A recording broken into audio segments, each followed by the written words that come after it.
안녕하세요 여러분. 즐거운 주말입니다. 자, 어제 한국 증시는 이렇게 혼조세를 보이며 마감이 되었는데 우리 장이 끝나고 열린 미국 증시 역시 이렇게 혼조세를 보이며 상당히 안 좋은 모습을 보여줬어요. 자, 특히 미국의 반도체주인 인텔 같은 경우에는 무려 11.68%의 급락이 나왔으며 미국의 마이크론 테크놀로지 역시 이렇게 마이너스 1.65% 하락으로 마감이 되었습니다. 자, 그뿐만이 아닙니다. 미국에서는 갑자기 중국 화웨이의 규제를 완화해주면서 121조 원의 수출을 허용해 주었습니다. 자, 이거는 SK 하이닉스와 삼성전자에 상당히 큰 악재가 될 수 있는데, 자, 과연 다음 주 월요일 한국 증시는 어떤 모습을 보여줄까요? 이번 주처럼 또 혼조세를 보이며 한국 증시는 하락하는 모습을 보여줄까요? 아니면 다음 주는 외국인과 기관의 양 매수가 들어오면서 한국 증시는 상승하는 모습을 보여줄까요? 오늘 이 시간에 한번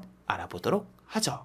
자, 그럼 먼저 해외 시황과 국내 시황 그리고 이번 주 특징주를 한번 살펴보도록 하겠습니다. 자, 그럼 먼저 해외 시황입니다. 자, 먼저 다우지수입니다. 어제 다우지수는 플러스 0.21% 상승으로 마감이 되었습니다. 장 초반부터 다우지수는 이렇게 하락하는 모습을 보여주었으나 장중에 다시 상승 반전이 나왔고 나스닥 같은 경우에는 오히려 다우지수와 다르게 이렇게 하락하는 모습을 보여주었습니다. 장중에 단 한 번도 상승이 나오지 않았으며 장중 후반까지 계속 안 좋은 모습을 보여줬어요. 어제 이렇게 다우와 나스닥이 디커플링이 된 이유는 뭘까요? 그 이유는 바로 미국 연준 의원장의 발언에 있었습니다. 파월 연준 의장은 어제 가상회의를 통해서 아직은 금리 인상을 할 때가 아니다. 하지만 11월 달부터서 점진적으로 테이퍼링을 실시할 예정이다. 이렇게 발언을 하였어요. 분명히 이렇게 테이퍼링에 대한 강력한 의지를 보인 것은 증시의 악재 중의 악재인데 시장에서는 테이퍼링 이슈보다 금리 인상이 미뤄질 것이라는 이슈가 훨씬 더 크게 작용을 했습니다. 파월 연준 의장의 발언으로 인해서 계속 치솟던 미국의 10년물 국채 금리 같은 경우에는 이렇게 하락하는 모습을 보여주었습니다. 그런데 여러분, 여기서 정말 재밌는 사실이 있습니다. 보통 파월 연준 의장이 금리 인상을 한다, 모션만 취해도 미국의 금융주들이 상승을 하거든요. 근데 이번에는 금리 인상을 안 한다라고 했는데도 JP 모건이라던가 황금 양말 골드만삭스 같은 경우에는 이렇게 1.65%나 상승이 나왔어요. 그리고 보험회사인 트래블러스 역시 1.36% 상승이 나왔으며 워렌 버핏 아저씨의 버크셔 해서웨이 역시 플러스 0.84% 상승이 나왔습니다. 한국의 은행주들 같은 경우에도 최근에 지수가 이렇게 지지부진한 반면에 기업은행의 주가를 보시면은 정말 놀랍죠. 하루도 빠짐없이 이렇게 매일 상승이 나오고 있어요. 수급을 보시면은 지금 외국인과 기관이 매일 이렇게 기업은행을 쓸어 담고 있는데 은행주들을 지금 이렇게 기관과 외국인들이 대거 매수하고 있는 이유는 연말 배당 시즌을 대비해서 미리 사두는 것도 있지만 이번에 연말에 또 한국 같은 경우에는 금리 인상을 할 수 있다라는 이야기가 나오고 있기 때문에 지금 대부분의 은행주들이 이렇게 상승 랠리가 이어지고 있습니다. 우리금융 지주 같은 경우에도 지금 한 달 사이에 주가가 무려 13%가 올랐습니다. 은행주 같은 경우에는 하루 상승률이 0.5에서 1%도 안 되기 때문에 지금 이렇게 상승이 13%가 나온 거는 정말 대단한 일이죠. 자, 그런데 여러분, 지금 외국인 투자자와 기관 투자자가 금융주를 계속 매수하고 있는데 왜 금융주들을 개인 투자자분들은 전혀 관심이 없고 사질 않을까요? 그 이유는 여러분도 아시겠지만 2019년도에 배당받으러 잠깐 금융주들을 사신 분들 같은 경우에는 아직도 본전에 오지 못했습니다. 거기다가 배당 규제까지 해서 배당 역시 많이 받지 못한 사람들이 많기 때문에 금융주에 대한 불신을 가지고 있는 분들이 상당히 많습니다. 거기다가 정부에서는 가계대출 규제까지 하고 있고 마이너스 통장 역시 막은 은행사들이 많기 때문에 이건 분명히 은행주의 악재예요. 그래서 개인 투자자분들은 은행주를 사기보다는 은행주를 던지고 있죠. 또한 확진자가 3,000명 돌파 등을 하였던 게 바로 한 달 전이죠. 또 정부에서 확진자가 늘어날 경우에는 은행주와 금융주에 배당 규제를 하지 않을까라는 두려움 때문에 지금 은행주를 사고 있지 않아요. 또 2년 전에 배당받으러 들어갔던 분들은 아직까지 물려있죠. 제가 여러분 어제 영상을 통해서 한국 주식과 미국 주식의 차이점에 대해서 말씀드렸죠. 같은 섹터의 주식이라고 해도 미국 같은 경우에는 상승률이 3년 동안 120%가 올랐고 우리나라 같은 경우에는 같은 섹터의 주식이 마이너스 15%를 찍었다. 그리고 또 현재의 주가만 비교해봐도 애플 같은 경우에는 55달러짜리 주식이 150달러 간 반면에 3년 전에 애플 관련 주식인 BH 같은 경우에는 29,250원이었는데 지금은 18,200원이기 때문에 장기 투자를 하고 싶으면 미국 주식에서 하는 게 더 좋다. 어제 영상에서도 말씀드렸죠. 자, 은행주도 똑같습니다. 골드만삭스 같은 경우에는 지난번 8월 30일에 52주 신고가를 돌파했고 주가를 보시면 정말 장난이 아니죠. 꾸준히 우상향입니다. 코다리19 바이러스가 잠깐 터져도 두세 달간의 조정을 주고 골드만삭스 같은 경우에는 꾸준히 주가가 신고가를 향해 가고 있습니다. 코다리19 때 127달러였던 골드만삭스의 주식이 지금은 414달러입니다. 4배가량 상승이 나온 거죠.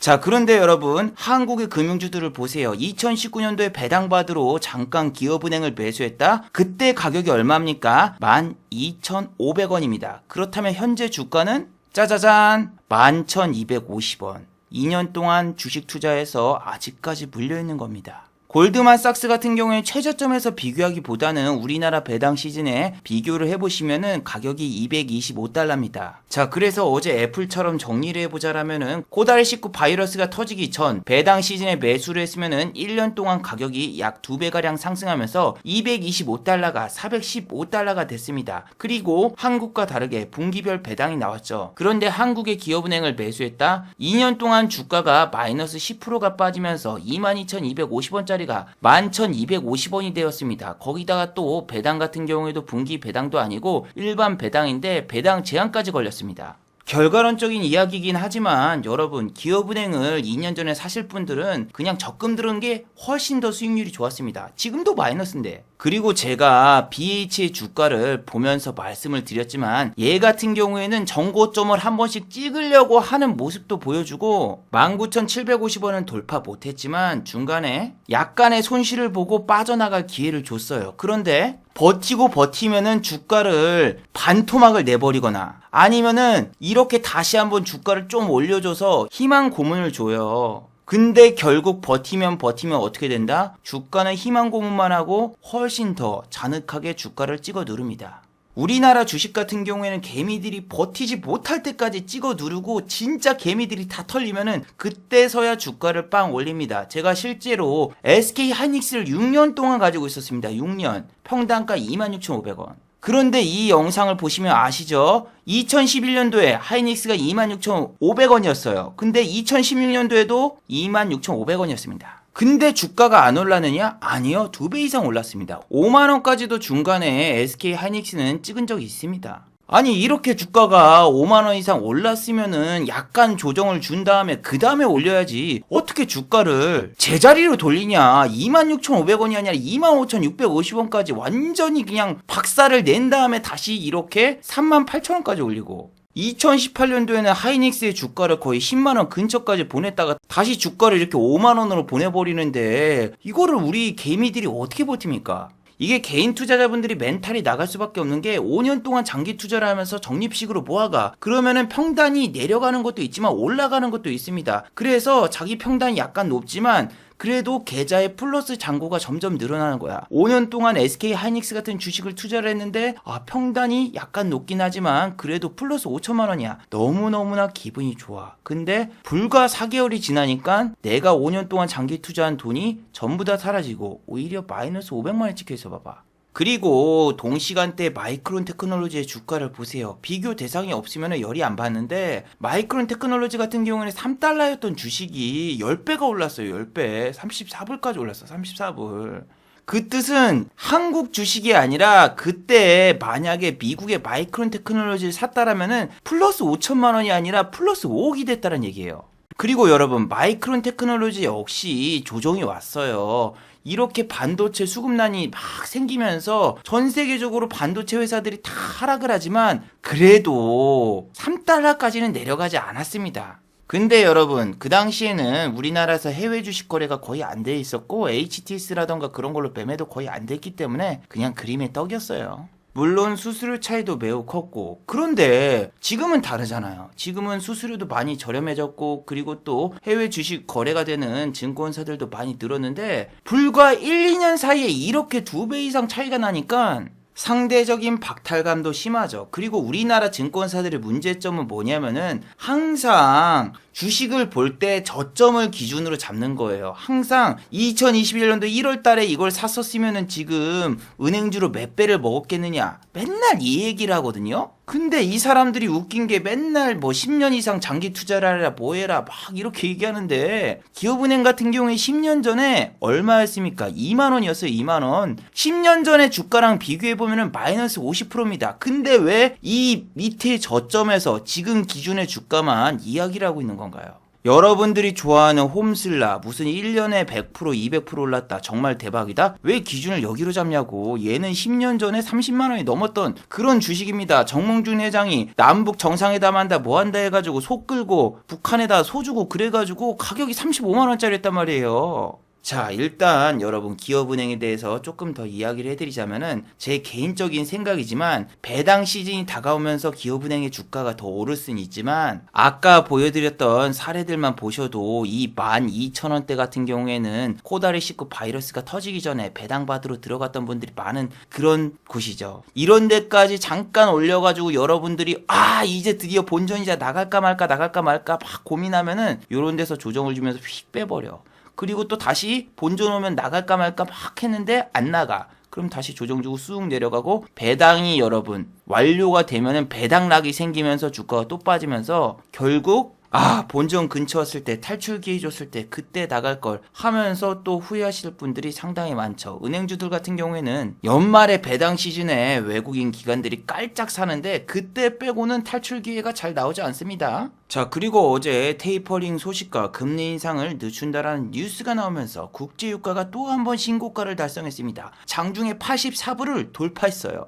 자, 그렇다면 여러분 다음 주 아침부터서 유가 관련주는 폭등이 나오겠죠. 중앙에너비스, 흥구석유 그리고 한국석유가 아침부터 치고 올라갈 거예요. 하지만 제 영상을 꾸준히 보신 분들은 다들 아실 겁니다. 윗꼬리 전문가 중앙에너비스 아침에 살짝 상승이 나오면서 상방부에 한번 찍고 바로 하방부에를 타는 아주 무서운 종목입니다. 이런 종목은 무조건 내려갈 때 음봉에서 잡아야지 양봉에서 잡으면은 100% 몰립니다. 1등주가 저 정도인데 2등주는 볼 필요도 없죠. 흥구석유 같은 경우에는 저렇게 유가가 80불을 돌파했다라는 뉴스가 나왔을 때 19%까지 올랐다가 종가가 2%, 고점에서 잘못 추격 매수했다 마이너스 17%입니다. 근데 거기서 또 그 다음날 이렇게 빠지고 현재도 주가가 5일 동안 빠지고 있기 때문에 지금 말씀드린 세 종목 같은 경우에는 절대로 추격 매수를 하지 마세요. 아침에 상방 VI를 가면은 참지 못하고 매수 버튼을 누르시는 분들이 정말 많지만 지난주 포장지, 제주주 보신 분들 많죠? 아침에 상방 VI 찍자마자 쭈르륵 내리면서 바로 폭포수 타고 워터파크가 열리면서 하방 VI를 찍었죠. 그뿐만이 아니죠. 막판에도 이렇게 18%까지 올렸다가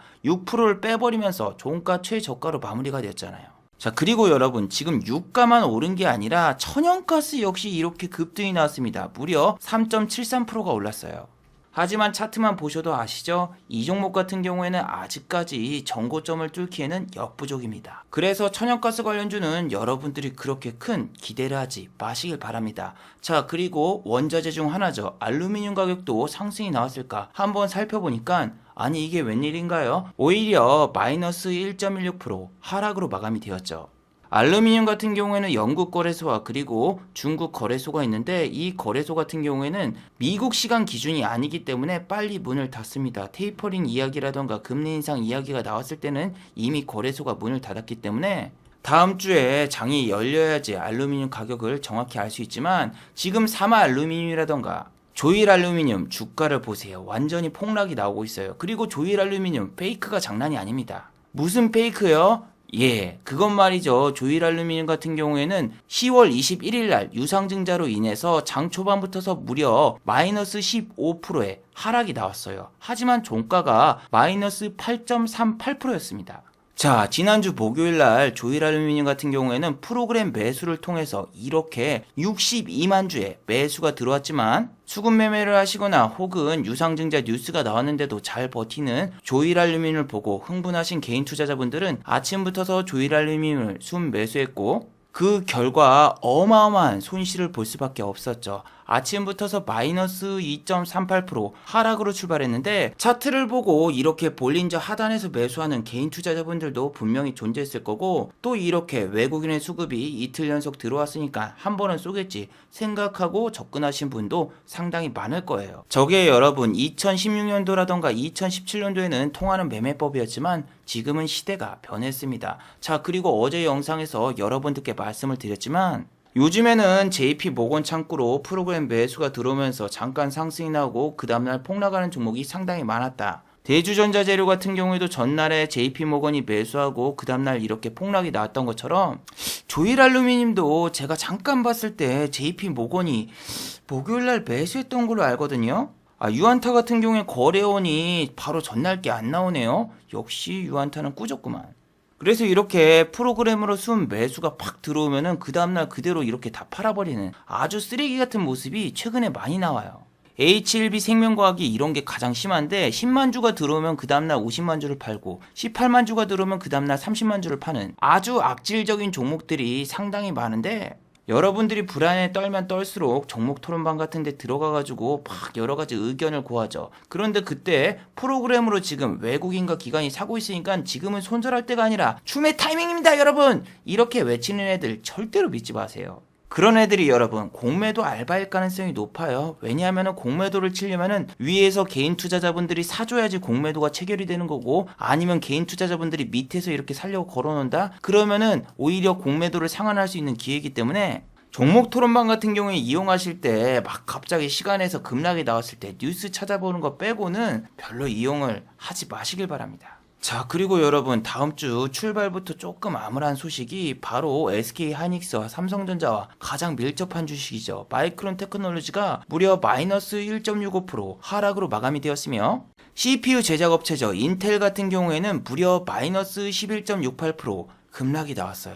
자, 그렇다면은 인텔의 주가가 무려 11%나 급락이 나온 이유는 도대체 뭘까요? 자, 그 이유는 바로 반도체 품귀 현상으로 인해서 인텔의 실적이 둔화됐다는 소식 때문입니다. 미국의 인텔 같은 경우에는 최근에 코다리19 바이러스로 인해서 PC 사용량이 많이 늘어났지만 수요가 너무 많이 폭증을 했기 때문에 더 이상 수요가 증가되지 않을 것으로 예상이 되고 있고, 인텔의 라이벌 AMD가 바짝 추격을 해오고 있는 상황이라서 인텔의 주가는 이렇게 크게 하락이 나왔죠. 참고로 인텔의 CEO 같은 경우에는 내년 5월달에 사퇴를 한다라고 밝혔습니다. 자, 인텔과 마이크론 테크놀로지가 이렇게 하락하면서 장 초반까지 상승을 하던 미국의 필라델피아 반도체 지수는 마이너스 1.22% 하락으로 마감이 되었습니다. 자, 반도체주가 여러분 폭락했다고 해서 삼성전자 하이닉스가 주가에는 약간 영향을 줄 수 있는데 이 뉴스만큼은 정말 큰 뉴스입니다. 자, 미중 무역 전쟁으로 인해서 미국의 화웨이 같은 경우에는 수출을 못하는 상황이었는데 미국 국무부에서는 화웨이 제품 221조 원가량을 수출 품목을 허가했다라는 뉴스가 나왔어요. 여러분도 당연히 알고 계실 거라고 생각하겠지만 미국이 화웨이를 수출 규제를 했기 때문에 삼성전자라던가 SK 하이닉스 같은 경우에는 반사이익을 거두고 있습니다. 아니, 그런데 갑자기 여러분 저는 이든이 형이 왜 이런 선택을 했는지 정말 이해가 안 가거든요. 럼프 형이 그렇게 중국을 조여왔는데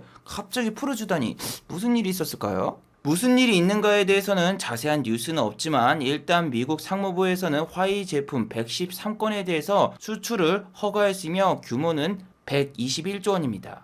그래서 다음 주에 SK 하이닉스라던가 삼성전자 같은 경우에는 또 한 번 하락을 피해갈 수 없을 상황이 온 것 같습니다. 그리고 지금 반도체 주식도 큰일이 났지만 히토류 관련주는 더 큰일이 났죠. 이렇게 중국과 미국이 화해 모드로 들어간다라면은 히토류 관련주는 당연히 월요일부터서 내릴 겁니다. 자, 금요일에도 이렇게 2.12% 하락을 했던 유니온 같은 경우에는 다음 주에도 하락할 가능성이 상당히 높으며, 동국 RNS 같은 경우에도 지금 2주 가까이 이렇게 주가가 계속 내리고 있는데 다음 주에 추가 하락이 나올 가능성이 상당히 높습니다. 요즘 증시가 진짜 개인 투자자분들을 잘 꼬시는 게 동국 RNS의 주가를 보세요. 아침에 매일 2%에서 3% 가까이 계속 상승이 나와. 근데 주가는 매일 이렇게 하락세가 이어지고 있죠.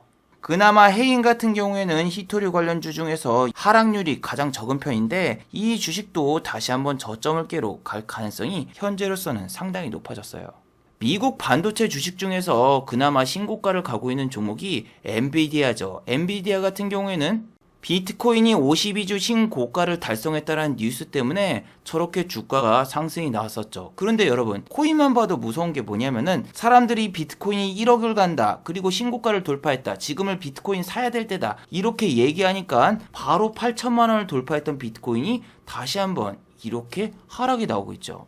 그래서 코인 관련주는 비트코인이 8천만 원을 가네, 지금 사야 되겠다 딱 들어가니까 어떻게 됐습니까? 에이티너 인베스트먼트 같은 경우에는 장중에 11%까지 올랐는데 종가가 1%로 마감. 그리고 그 다음날에도 올라가는 척하고 또다시 이렇게 1% 상승이 나왔지만 그 다음날 마이너스 6% 마감. 고점에서 지금 추격 매수했으면은 3일 동안 20% 손실입니다. 자, 그리고 테슬라 같은 경우에는 지난주 금요일날 이렇게 상승을 하면서 52주 신고가를 또 돌파했어요. 자, 그런데 여러분들은 지난주 금요일날 겪어보셨겠지만 테슬라가 52주 신고가를 가도 우리나라 배터리 관련주라던가 2차 전지 관련주는 힘을 못 쓰고 있죠. 자, 테슬라 같은 경우에는 기존의 NCA 배터리가 아니라 LFT 배터리 사용량을 늘리겠다, 이 한마디 때문에 에코프로, BM이라던가 LNF, 그리고 세로닉스, 대주전자 등 이런 모든 2차 전지 관련주가 하락이 나왔죠. 그래서 지금 증권사들에서도 2차 전지 관련주의 목표 주가를 하향하고 있으며, 외국인 투자자 같은 경우에도 한국 주식에 대한 부정적인 시각이 늘어났기 때문에 당분간 2차 전지 관련주들은 조정이 찾아올 것, 이런 레포트들이 쏟아져 나오고 있죠. 반면에 2차 전지 관련주가 아니라 이제는 갑자기 메타버스 관련주가 움직이고 있어요. 금요일장인데도 불구하고 자이언트 스텝 같은 경우에는 플러스 11.02% 상승이 나왔어요. 자, 자이언트 스텝은 지난번 고점이 어디였죠? 11만 3천 원입니다. 다시 한번 전고점을 향해 달려가고 있는데 메타버스 관련주가 지금 도대체 왜 갑자기 상승이 나올까요? 자, 그 이유는 바로 페이스북이 메타버스 기업으로 거듭나기 위해서 사명을 바꾼다라는 뉴스 때문입니다. 자, 페이스북의 CEO 마크 저커버그는 앞으로 5년 안에 소셜미디어 콘텐츠를 메타버스로 전환할 것이다, 이러한 뉴스가 나오면서 최근에 모든 메타버스 관련주가 일주일 동안 이렇게 크게 상승이 나고 있죠. 자, 그런데 여러분, 여기서 중요한 게 있습니다. 금요일날 메타버스 관련주 중에서 가장 크게 상승이 나왔던 종목은 맥스트입니다. 맥스트 같은 경우에는 16.48% 상승이 나왔으며, 지금 주가를 보시면은 아직까지 전고점까지 가기에는 많이 남아 있습니다. 주가가 이렇게 크게 상승이 나왔어도 다음 주에 가장 조심해야 되는 주식은 바로 맥스트예요. 왜냐하면은 다음 주 10월 27일에는 맥스트가 보호예수 물량이 해지가 될 예정입니다. 자, SK바이오사이언스 같은 경우에는 지난번에 보호예수 물량이 풀린 다음에 무려 35%의 주가 하락이 있었는데 아직도 SK바이오사이언스는 현재 진행형입니다. 무슨 얘기냐면은 보호예수 물량이 아직도 다 나오지가 않았습니다. 그래서 SK바이오사이언스 같은 경우에는 호재 뉴스가 나올 때마다 오히려 이렇게 주가가 크게 하락이 나옵니다. 그리고 여러분, 지금 메타버스 관련 게임주들이라던가 혹은 관련된 회사들이 주가가 올라도 거래량만 보셔도 알 수 있죠. 옛날에는 이렇게 9% 8% 오르려면은 거래량이 이 정도 터졌어야지 주가가 이만큼 올랐어요. 하지만 지금은 고점에서 30%에서 40% 가까이 주가가 하락해서 신용 반대 매매로 거의 다 시장에서 퇴출이 됐기 때문에 주가가 거래량이 이만큼밖에 안 붙었는데 얼마만큼 상승이 나오나요? 9%, 7%, 8% 상승이 나와요. 그래서 여러분들이 지금 메타버스 관련주라던가 게임주가 막 급등이 나와도 절대로 흥분하면 안 돼. 왜냐면은 자, 금요일날 W게임주라는 주식을 보세요. 지금 막 10%, 15% 상승 중이죠. 근데 종가가 얼마입니까? 마이너스 9.26%입니다. 이 종목 같은 경우에는 아침에 17.71%까지 상승이 나왔다가 종가가 마이너스 9.16%로 마감이 되었기 때문에 거의 한가 맞은 거랑 비슷한 수준이에요. 자, 알체라 같은 경우에도 메타버스 관련주인데 이렇게 막 16%, 15%팍 상승 중이잖아요. 근데 지금 여러분, 거래량이 터졌을 때 이렇게 잠깐 이렇게 호가가 막 받쳐주지, 얘는 평소에 여기 막 100주, 200주, 300주, 400주 이렇게밖에 안 걸려요. 보세요. 종가를 보시면은 이렇게 9.87% 상승이 나왔고, 위에 아까 막 1000주, 2000주, 3000주 걸렸던 거 다 어디 갔나요? 위에 다 100주대로 이렇게 줄어들었죠. 이게 여러분이 매수하실 때 호가창이 탄탄한 걸 매수해야 되겠다, 이렇게 생각을 하고 있는데 순간적으로 위아래든 세력들이 다 걸어버려요. HLB 생명과학 같은 경우에는 제가 앞에 거를 잘 못 찍었는데 HLB 생명과학이 아침에 막 이렇게 2.96% 올라갈 때는 켄터키 후라이드 치킨처럼 이렇게 쫀쫀하게 빠방 호가가 10,000주씩 쌓여있었어요. 위아래로. 근데 순식간에 급락이 나오면서 위에만 이렇게 30,000주가 쌓여있고 밑에 호가가 갑자기 다 취소가 됐어. 원래는 호가가 위아래로 전부 다 빠방했었거든요. 자, 바로 이겁니다. 이렇게 위아래로 10,000주가 넘게 호가가 빠방하게 돼 있으면은 이거 호가가 촘촘하고 매수 매도 해볼 만한데 이렇게 생각하고 개인이 들어간다? 그러면 그 순간 어떻게 될까요? 그러면은 갑자기 밑에 있던 호가들이 다다다닥 취소가 되고 위에 있던 호가들도 다다다닥 취소가 되면서 이렇게 눌러버리기가 발생이 됩니다. 이런 거는 코인에서 자주 나오거든요. 이렇게 코인 같은 경우에도 호가창이라던가 체결창이 막 빠방거리는데 개인들이 막 들어오고 사람들이 막 올라오면 어떻게 된다? 갑자기 이쪽에서 체결했던 거 다 없애버리고 쑥 빼버리잖아. 이게 HLB에서 그대로 나오더라고요. 아침에 보면 이렇게 위아래로 호가창이 빠방거리니까 개인들이 아침에 주가도 상승하고 있으니까 오케이 풀매수 가자 하고 탁 매수 버튼 누르는 순간 밑에 위에 호가가 다 취소되고 그냥 밑으로 촥 빠지는데 너무 무섭더군요 진짜. 이런 건 제가 옛날 영상에서도 많이 보여드렸지만 이게 원래 주식 유통수가 별로 안 돼가지고 호가 공백이 있거나 이렇게 한 주 두 주 걸려 있어야 되는 이런 종목도 순식간에 이런 데로 호가를 촥 다 채워가지고 빠방하게 보인 다음에 급등시킨 다음에 아까 코인처럼 다 빼버리는 게 너무 많이 나와요. 지난번 이렇게 3일 동안 막 상한가 가면서 급등했을 때 하나AB 아이스팩 같은 경우는 저런 경우가 많았고 그냥 이때만 봤으면은 거래량이 많고 인위적으로 만들어서 사람들이 눈치를 못 챘을 거예요. 그런데 여러분 진짜 웃긴 게 뭐냐면은 개인 투자자분들이 저렇게 호가를 팍 위아래로 걸어놨어. 그리고 동시에 갑자기 취소하잖아요. 그럼 100% 증권사에서 시세 교란 행위라고 전화가 옵니다. 그래서 개인 투자자분들은 그렇게 할 수가 없어요. 밑에 호가창에다가 막 2억, 3억 이런 거 걸어놓잖아요. 취소했다, 다시 걸었다, 취소했다, 다시 걸었다 딱 3번만 해봐요. 바로 키움에서 전화옵니다. 특히 키움이 그게 너무 심해. 그래서 제가 키움증권 같은 경우에 잘 안 쓰고 뭐 유안타 같은 경우에도 기능이 생각보다 별로 없잖아요. 이것도 과거에 뭐 거래원이라던가 이런 거 보려고 하면은 되게 좀 허접하고 그리고 유안타가 로그인 시간이 제일로 많이 걸려요. NH라던가 조금 기능이 좀 심플한 애들이라던가 리소스를 좀 적게 먹는 애들은 금방 로그인이 되는데 유안타만 HTS가 너무 무거워.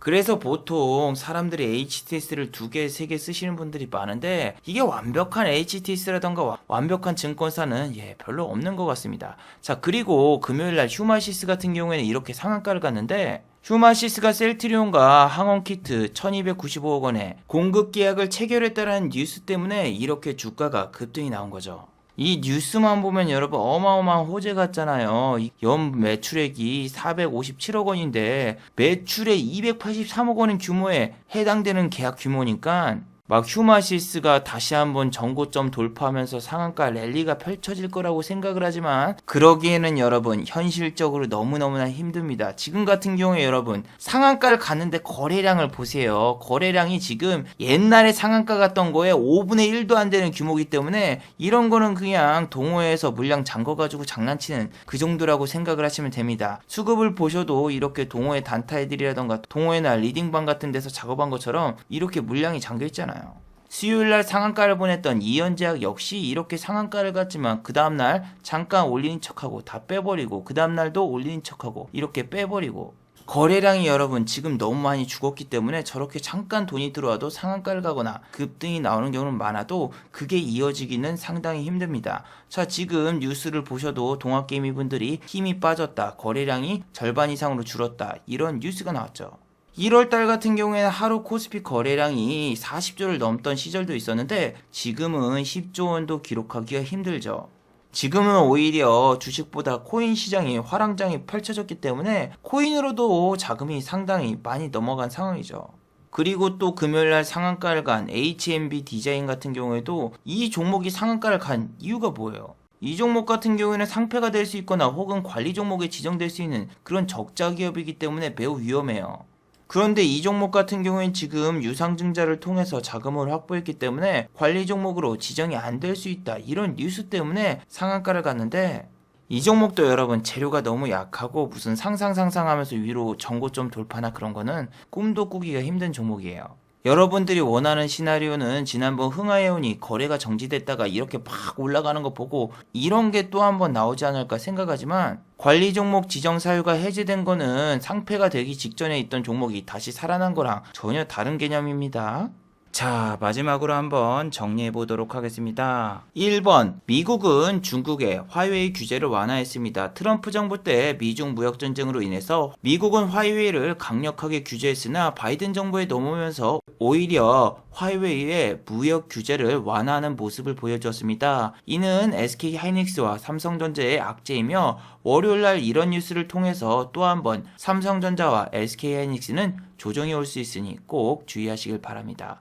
두 번째, 맥스트의 보유해수 물량을 주의하세요. SK 바이오사이언스도 현재 보유해수 물량 때문에 주가가 계속 기어가고 있습니다. 맥스트 역시 이번에 보유해수 물량이 출하된다면 또 한번 주가가 하락할 수 있습니다. 거기다가 맥스트의 보유해수 물량은 아직도 많이 남았습니다. 그래서 이번에도 조정을 주고 다음번에 또 보유해수 물량이 나올 수 있기 때문에 10월 27일까지 맥스트는 꼭 조심하시길 바랍니다. 자, 유튜브 광고도 끝까지 시청해주시면 정말로 고맙겠고, 좋아요와 구독하기도 많이 눌러주시면 정말로 고맙겠습니다. 아, 그리고 또 어제 생방송 전에 저를 후원해주신 정말 고마운 분들이 계셨네요. 네, 제 유튜브 영상 밑에 있는 투네이션 후원하기 버튼을 눌러주시면 저를 후원해주실 수 있는데, 아, 제가 착각했네요. 오늘은 후원해주신 분이 아무도 안 계셨습니다. 자, 다들 수고하셨고 즐거운 주말 되시기 바랍니다. 다들 수고하셨습니다.